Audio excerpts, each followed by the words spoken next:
দুনিয়া বড় আজীব হয়ে গেছে না, মেটেরিয়াল দুনিয়া, জাগতিক দুনিয়া, আমিত্ব অহংকারের দুনিয়া, হিংসার দুনিয়া, লোভের দুনিয়া। এই দুনিয়ার মধ্যে আমরা এখন যে কথাগুলো শোনাচ্ছি এগুলো মজার না, কারণ এখানে এখানে হচ্ছে টাকার দুনিয়া। হযরতে আলী যায়নুল আবদিন রাদিয়াল্লাহু তাআলা আনহু আল্লাহর ওলি বর্ণনা দিচ্ছেন, হেরেমে পাকের কাবা শরীফের পাশে উনি মাথায় অনেক কাঁদতেন, কারবালার পরে সবসময় কান্নাকাটির মধ্যে থাকতেন। এরকম বিভৎস ভয়াবহ জিনিস দেখে এগুলা তো আসলে নেওয়া যায় না। তো মাথার উপর চাদর দিয়ে হায়, মনে হচ্ছে পরিবারকে অনেক মিস করতেছেন।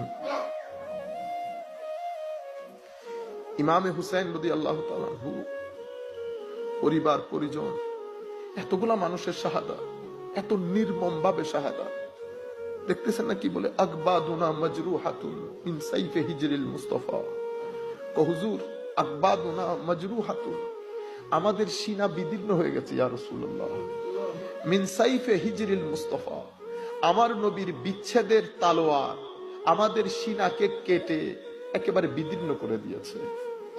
তুবা লি আহলে বালদাতি, ও মদিনা শরীফে যারা থাকে তারা কত সৌভাগ্যবান।